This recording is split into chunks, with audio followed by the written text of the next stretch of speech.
بسم الله الرحمن الرحيم. الحمد لله نحمده ونصلي على رسوله الكريم.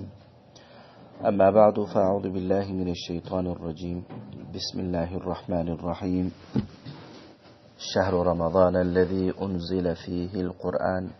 الآية. Amma ba'd aziz hurmatli musulmanlar ve birodarlar, umid etjan hammalariz her yerlerde bolsanız sihat bilan salomat yaşap yurasınız deb.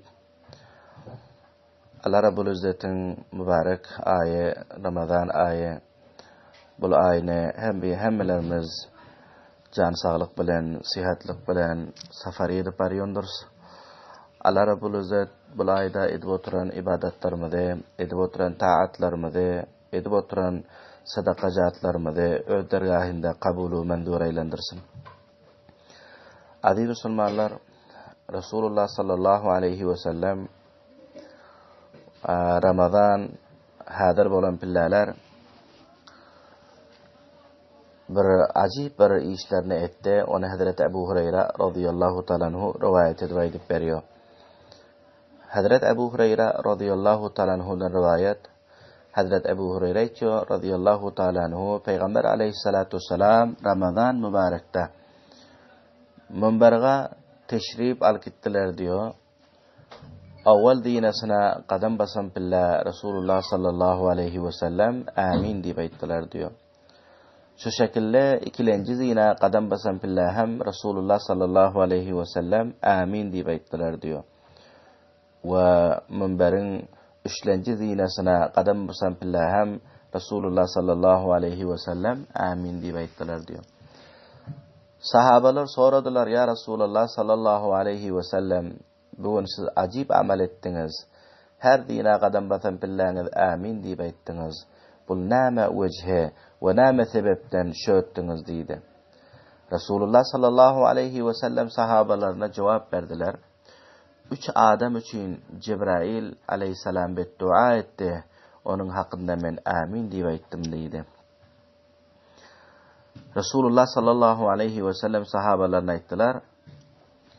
Vaktiki avval zina kadam bastım, Cebrail ayttı deydi. Ol adam zelil bolsun.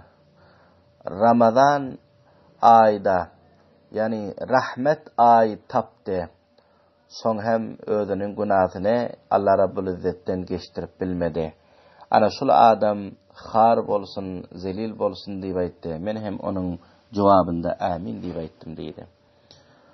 Qarang musulmanlar, bir adam Ramazan ayını tapsa, lekin Ramazan ayında Ramazan ayın rozasını tutmasa, özünün günahını Huday Tebarek ve Teala'dan geçtirip bilmese, ol adamın hakkında hem Cebrail beddua eden har bolsun, zelil bolsun deyip ve bizlerin mahbub peygamberimiz Cenab-ı Muhammed Resulullah sallallahu aleyhi ve sellem amin deyip aydan ekerler.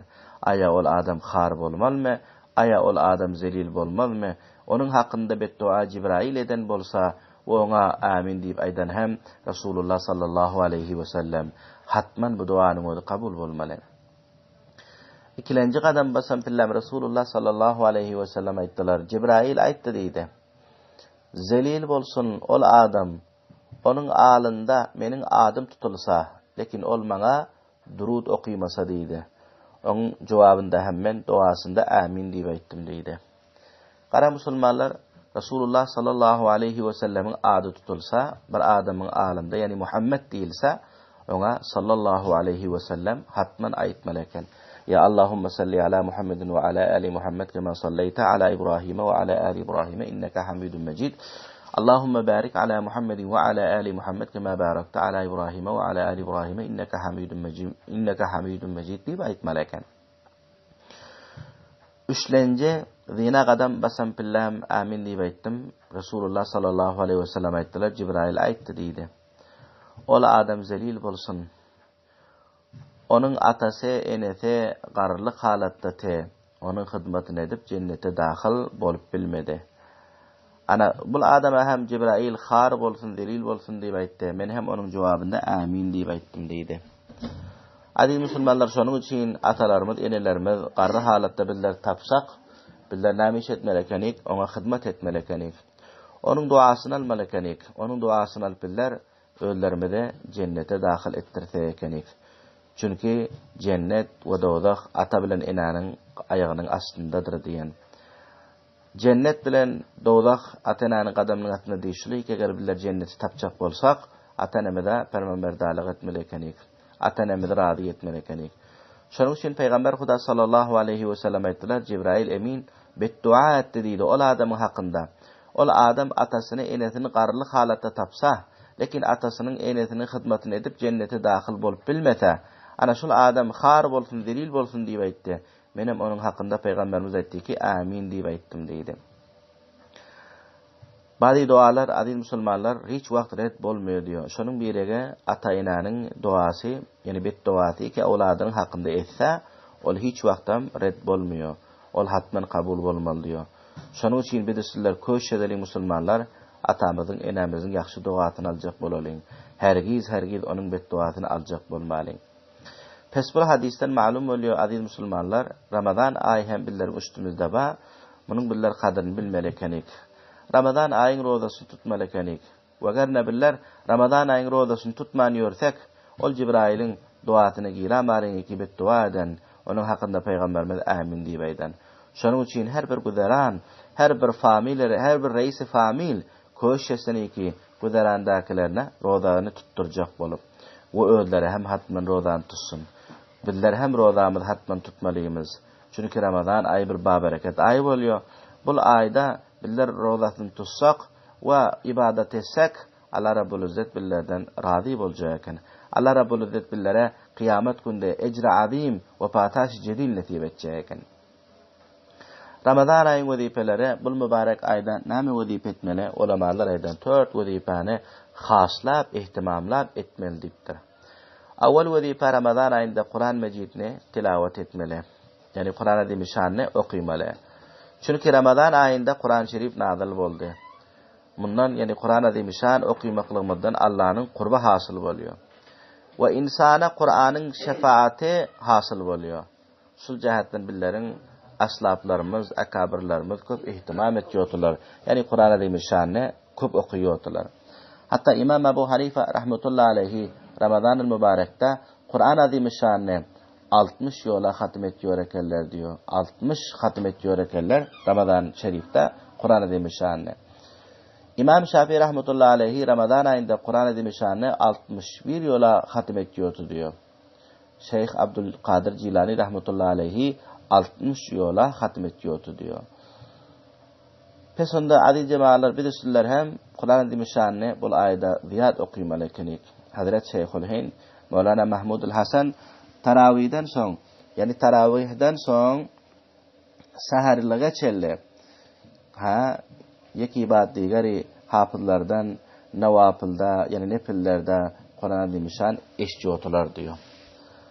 Peşonuň üçin aziz musulmanlar bilýärler hem awal etjek wezipemiz bul aýda Kur'an azymy şan tilawat etmelikenik. Çünki Kur'an azymy şan tilawat etsek, perdaý kıyametde Kur'an azymy şan billerin paýdamyza geplemeli. Kur'an azymy şan billere şafi bolmaly. Peşonuň üçin Kur'an azymy şanny tilawat etmemiz gerek. Bul aýda hususan hem başga aýlarda hem okuymaly, amma bul aýda biller Kur'an azymy şanny köp okuymaly gerek. İkilenji etjek wezipemiz durud-i şerif okuymaly. Yani Allahumme salli ala Muhammedin ve alayhi biller okuýars, namazlarymyzda ana şunu okuymaly. Durud-i şerif okuymaklygymyzdan Peýgamber aleyhissalatu vesselamyň qurba hasyl bolýar diýipdir. İnsan Peýgamberiň şefaatine mustahik bolýar diýipdir.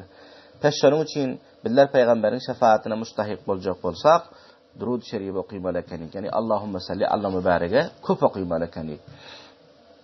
Üçlenji wezipe bul aýda zikri ilahiga iltizam etmeli ekenik. Yani Allah'ın zikrini köp aýtmaly ekenik. Allah'ın zikrini aýtmaklygymyzdan ýaxşy işlerge jezebe hasyl bolýar. Ýaxşy iş etmeklige insanyň şowqy tapylýar we insanyň hatymasy iman bilen bolýar diýipdir. Kança hoşbahalik ol insan, onuň hatymasy iman bilen bolsa. Çünki iman bilen hatyma bolasa bir insan, ona cennet wajib bolýar. Ol cennete hatman barmaly bolýar. Peşonuň üçin biz iman bilen hatymamyzy eda etjek bolsak, hatimamızda iman getirecek bolsak, billar namiş etmelekenik, zikr ilahine iltizam etmelekenik. Allah Rabbul İzzet'in zikrini köpaytmelekenik. Allahu Akbar, Subhanallah, Elhamdülillah, Allahu Akbar. Ana şöyle billar zikr aytmelekenik. Allah, Allah, Allah deyip. Ana şul zikr aytmaklığımızdan billarin son yaxşı işler etmeklige cezebe tapılacakken, billerde bir şok tapılacakken ve billerin hatimamız hem iman bilen bolacakken. Dördüncü vazife billerin eteceği işimiz istiğfar bulayda. Yani estağfirullah Rabbi min kulli zembin ve atubu ileyhine okuyup görmelekenik. Bundan billerin günahlarımız yanıyor eken, günahlarımız halas boluyor eken. Şunun için bu ayda biller istiğfar köpaydalı musulmanlar. Estağfirullah Rabbi min kulli zembin ve atubu ileyhi. Resulullah sallallahu aleyhi ve sellem hem istiğfar aytıyorlar. Şunun için bir de hem istiğfara köpaytmelekenik. Allah Rabbul İzzet hemmelerimize Nebi ahir zaman sallallahu aleyhi ve sellem ve Kur'an ve Ramazan'ın kaderini bilmeklige tevfik ziyat nasip versin. Allah Rabbul İzzet billere bularga biedeplik etmeklikten mahfuz etsin. Ve bu üçüsünün hem kıyamet günde biller için safarişine nasip etsin. Ve şefaatine billerin haklarında Allah kabulü mendur eylendirsin. و آخر دعوانا أن الحمد لله رب العالمين. برای مشاهده ویدیوهای بیشتر به کانال یوتیوب سخنرانی های علمای ترکمن سر بزنید، مشترک بشید و منتشر کنید، اجر ببرید.